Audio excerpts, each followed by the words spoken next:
আবারও বিক্ষোভ গ্রামের মহিলাদের। সন্দেশখালির পর এবার নৈহাটি বিধানসভার পলাশী মাঝি পাড়ার গ্রামের মহিলারা বাইরে বেরিয়ে এসে প্রতিবাদ করে। কিন্তু কেন, অবশ্যই জানাবো। তার আগে আমার বাংলা নিউজ চ্যানেলটিকে ফলো, সাবস্ক্রাইব, লাইক, শেয়ার করতে ভুলবেন না। নৈহাটি বিধানসভার অন্তর্গত পলাশী মাঝি পাড়ায় দীর্ঘদিন ধরে চুলাই মদ তৈরি হচ্ছিল। সেই স্থানে মদ বানাতে এসে গন্ধে একজনের মৃত্যু ঘটে এবং তাকে তুলতে গিয়ে দুজন আহত হলে তাদেরকে নৈহাটি জওহরলাল নেহেরু হাসপাতালে ভর্তি করা হয়। মৃত ব্যক্তির নাম রণজিৎ সোরেন, বয়স 40। হাসপাতালে ভর্তি দুজনের মধ্যে একজনের নাম স্বপন ও টিঙ্কু। ঘটনাস্থলে উপস্থিত জেটিয়া থানার পুলিশ। তার পাশাপাশি এলাকা বাসিন্দাদের অবিলম্বে মদ তৈরি করার কারখানা বন্ধ করতে হবে। ঘটনাস্থলে আসেন ব্যারাকপুরের বিদায়ী সাংসদ তথা লোকসভার বিজেপি প্রার্থী অর্জুন সিং। তিনি কি বললেন চলুন শুনে নেওয়া যাক। এখন পশ্চিমবাংলার অবস্থা এমন আছে কি মানুষের সামাজিক অবস্থাটাই মানে প্রায় ধ্বংস দিকে আছে। এখানে দীর্ঘদিন ধরে মদের ভাটি বানায়, ইলিগাল কান্ট্রিলিকাল তৈরি হয়, তোলাবাজ চুল্লু। আপনারা জানেন এই নিয়ে কতবার ঘটনা ঘটলো, লোক মারা যায় আর দিদিমণি সরকারি টাকা দিয়ে, আমাদের ট্যাক্সের টাকা দিয়ে উনি তাদেরকে কম্পেনসেশন দিয়ে দেন। একটা মৃত্যুর মূল্যটা কিছু 2 লাখ টাকা। এদিকে প্রত্যেকটা গলি গলিতে বারের লাইসেন্স হয়ে গেছে, মদ বিক্রি হচ্ছে। তারপরেও এই ইলিগাল এটা হচ্ছে। পুলিশের পুরো তত্ত্বাবধানে হয়। পুলিশের অবস্থাতে এমন হয়ে গেছে, এমনি তো এরা ডিএ পায় না, তা সত্ত্বেও এইখান থেকে রুজি রোজগার করে ডিএটা কমপ্লিট করছে। এলাকাবাসীর অভিযোগ, পুলিশ আসে টাকা নিয়ে চলে যায়। অনেক এলাকাবাসী এটা কোনো লুকিয়ে অভিযোগ না, এটা ওপেন অভিযোগ আছে। এটা ওপেন সবাই, এটা পুলিশ আর জেঠিয়া থানার কথাই ছেড়ে দেন। এখানে শুধু বিজেপি কর্মীদেরকে, সাধারণ মানুষগুলোকে থানায় ডেকে ডেকে গালাগালি করে ওরা। আর এখানে ওই মদ বিক্রি করবে, আসবে, এখান থেকে হিসাব নিয়ে চলে যাবে। তারপরে বারে যা অবস্থা আছে আপনারা সবই জানেন। এখানকার বিধায়ক যিনি আছেন তার অ্যাম্বুলেন্সে বারের মদ সাপ্লাই হয়, সবাই জানে এখানে। তো আর এখানে আছে একটা কি রবি নিয়োগী তত্ত্বাবধানে। রবি নিয়োগী ওই একটা সময় থানা দালালি করতো, বীজপুর থানা দালালি করতো তৃণমূল কংগ্রেস। রবি নিয়োগীর তত্ত্বাবধানেই সব হয়। আর তার উপরে মাথা আছে পার্থভৌমিক। সারা রাজ্যের মন্ত্রী নিজের এলাকার মধ্যে, নিজের কনস্টিটিউন্সির মধ্যে ইলিগাল মদ বিক্রি করছে। পুলিশ তার সঙ্গে পয়সা নিয়ে চালিয়ে যাচ্ছে আর লোক মারা যাচ্ছে। আর তারপরে একটা কম্পেনসেশন আসবে কি 2 লাখ টাকা নিয়ে নাও, হয়ে গেল তোমার মৃত্যুর দাম হলো 2 লাখ টাকা। স্থানীয় বাসিন্দারা বলছে তারা এই টাকা নেবেন না, তারা এই ভাটি যদি না উঠে তারা ভোটও দেবেন না। ভোট না দিয়ে তো কোনো সুরাহা হবে না। ভোট দিয়ে এদেরকে বুঝিয়ে দিতে হবে কি তোমাদের এই যে ভুল কাজ করছো তার প্রতিবাদ আমরা করছি। ভোট না দিয়ে কি লাভ আছে?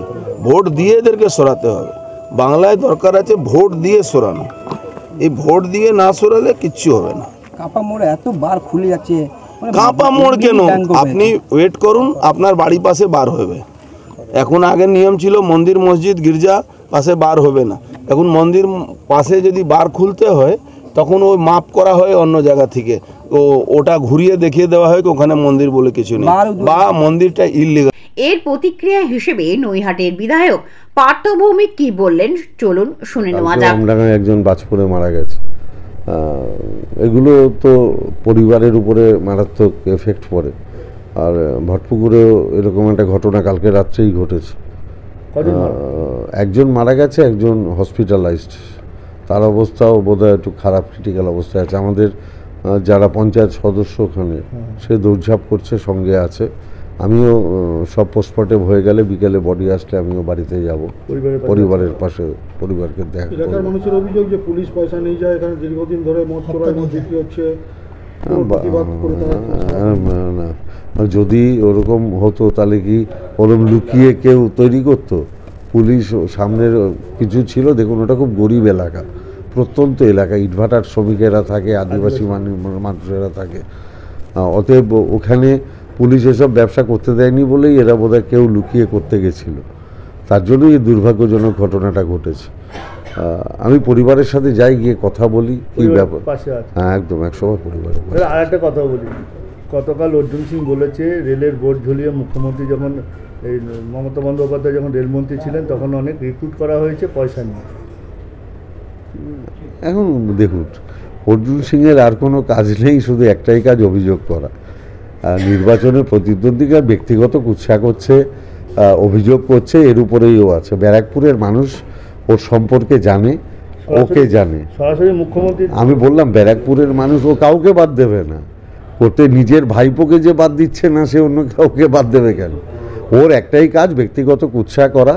ও যত ব্যক্তিগত কুৎসা করবে মানুষ ওকে তত দূরে ঠেলে দেবে, আমি এটুকু বলতে পারি। ও ব্যক্তিগত কুৎসা করতে থাকুক, অসুবিধা নেই। ওকে মানুষ চেনে, জানে, মানুষ জানে ওর কথার কতটা সত্যতা আছে, মানুষে বিচার করবে। মমতা বন্দ্যোপাধ্যায় নয় বলছে, মানুষে বিচার করবে, বললাম তো। ও যে এই যে সবার সম্পর্কে ব্যক্তিগত কুৎসা করছে, সবার সম্পর্কে করছে, কাউকে বাদ দিচ্ছে না, ওর এই একটাই কাজ, সবার সম্পর্কে করছে, যা কাউকে বাদ দেবো না, সবার সম্পর্কে করছে। অতএব এটা ওই ব্যক্তিগত কুৎসা করতে থাকুক, আর আমরা মানুষের কাছে যাব, আমরা মানুষের কাছে যাচ্ছি, আরও ব্যক্তিগত কুৎসা নিয়ে আছে। এই রেলের চাকরির ব্যাপারটা কি জানেন? মিথ্যে কথা বলছে, আর কত আরে মিথ্যে কথা বলছে অর্জুন সিং, মিথ্যে কথা বলছে। ওই যে মিথ্যেবাদী, তো সবাই জানে মিথ্যে কথা বলে সবসময়। এই বেআইনি মদের ব্যবসা কি এবার বন্ধ হবে, নাকি এমনভাবেই আরও জীবন বিপন্ন হবে? ইঞ্জিন ভ্যানে করে দু বস্তা গুড় এনেছে। ওই গুড় ফেলতে গিয়ে একজনের নিচে গ্যাস গন্ধের মধ্যে ওখানে ঢুকেছিল, ঢুকতে গিয়ে ওনাকে বাঁচাতে গিয়ে আরেকজনা পড়ে গেছে, পড়ে গিয়ে উনিও তোলে গেছে। এখানটায় অনেকটা ডিম মতো, তো চৌবাচ্চা মানে অনেকটা, তো ঢুকে গিয়ে আরেকজনে তুলতে গেছে, ওনাকে তুলতে মানে দড়ি, মোটা দড়ি দিয়ে গিট দিয়ে ওনাকে মাজায় বেঁধে তারপর তোলা হয়েছে। তারপরে আমাদের পুলিশকে ফোন করেছিল, পুলিশ এসে আবার হসপিটাল নিয়ে গেছে। এইখানে তো তৈরি হয় ওই মদ, চুল্লু যাকে বলে। হ্যাঁ, প্রতিবাদ কি করব, আমাদের মদ খেয়ে ওই ছেলেদের বলবে তোমাদের কি, আমাদের করছি তো, তোমাদের ছেলেদের স্বামীদেরকে সামলাও, আমাদের এটা ব্যবসা আমরা করবো, এরকম বলে। হ্যাঁ, পুলিশ তো আসে, ওই মেম্বারের সাথে আসে, এসে ওরা তখন পালিয়ে যায়, ঘর বাড়ি তালা দিয়ে চলে যায়। পুলিশ এরকম টাইমে আসে, জানে ওরা একবার এই তো 1 সপ্তাহ আগে এসেছিল, সে ডিরামে মদ মারা গেছে। তার নাম কি? উনি ওনাদের বাড়ি ঘুরতে এসছে, কুটুম, উনি মারা গেছে। ওনাদের বাড়ি কুটুম, উনি মনে ঢুকেছিল, উনি নিয়ে এসছে ওই জিনিসটা, যে গুড় না দিলে তো মদ হয় না, চুল্লুটা, ওইটাই দিতে গিয়েই উনি অসুস্থ হয়ে পড়েছে। তারপরে কি হয়েছে আমরা জানি না। তা 12টা আমরা চাই যেন এটা একদম উঠে যাক। হ্যাঁ, এই চুল্লুটা যেন উঠে যাক। মদের ভাটি তৈরি হয়, আবার খেতেও আসে, আবার এখান থেকে চালানো হয়, অন্য জায়গায় আবার চলে যায়। আমাদের তো বাড়িটা দূরে, তো রাতে কি হয়েছে আমরা সেটা তো জানি না, কিন্তু আমাদের এইখানে দীর্ঘদিন ধরে মদ বিক্রি হচ্ছে। কেন এই পাড়ার লোকরা, আমরা তো সবার নাম জানি না, আমরা এখানকার বউ, কিছুদিন হলো আমরা এখানে এসেছি, এখানকার বউ। আমরা মারা গেছে শুনেছি আমরা, যে 2জন মারা গেছে। আমাদের বাড়িটা তো দূরে, তাই আমরা আসতে পারিনি, ওই পাড়ায় আমাদের বাড়ি। কিন্তু এখানে দীর্ঘদিন ধরে মদ বিক্রি হচ্ছে, মেম্বারকেও জানানো হয়েছে বহুবার, কিন্তু মেম্বার কিচ্ছু করেনি। ওনারা তো টাকা ইনকাম করছে, সর্বনাশ তো আমাদের হচ্ছে না। আপনাদের জন্য বলছি, এখান দিয়ে একদম পুরো মদ তুলে দিন, আমরা চাই এখান থেকে মদ তুলে দিতে। পুলিশ আছে, পুলিশ কিছুই করে না। আর চায়ের দোকানের লোকরা এসে এখান দিয়ে মদ নিয়ে গিয়ে চায়ের দোকানে ডেকে বিক্রি করে, কিনা আমরা চা বিক্রি করছি, কিন্তু সেইখান থেকে কিন্তু মদ বিক্রি হচ্ছে। আমরা বলতে গেলে তোমার ঘরে স্বামী খাচ্ছে, কই আমার ঘরে স্বামী খাচ্ছে, আমার স্বামী কি ছোট বাচ্চা রেখেছে তাকে আমি কোলে নিয়ে বসে থাকবো, বা তাকে আমি বুঝাবো? তোমার তো ভালো হচ্ছে, আমার তো আর ভালো হচ্ছে না। পুলিশকে তো বহুবারই তো জানানো হয়েছে, পুলিশ তো কোনো কাজ করে না। পুলিশ যদি আজকে কোনো কাজ করতো তাহলে কি আর আপনাদেরকে আজকে আমাদের বলতে হতো যে পুলিশ যদি কোনো কাজ করতো? আমরা যে আজকে এই যে আপনাদের সামনে যে বলছি, নিশ্চয়ই কোনো কারণ তো রয়েছে। ঘটনাটা কালকে এই পাড়াতে কি হয়েছে জানি না আমরা, কারণ আমাদের বাড়িটা ওই পাড়াতে, আমাদের বাড়িটা এই পাড়াতে না যে আমরা জানবো। ব্যুরো রিপোর্ট, আমার বাংলা নিউজ। দাবি ত্যাগ। এই চ্যানেল কোনো প্রচার করে না হিংসাত্মক, ক্ষতিকারক বা অবৈধ কার্যকলাপ। এই চ্যানেল দ্বারা প্রদত্ত সমস্ত বিষয়বস্তু শুধুমাত্র একটি শিক্ষামূলক উদ্দেশ্যের জন্য। ধন্যবাদ। শুভেচ্ছা টিম আমার বাংলা নিউজ।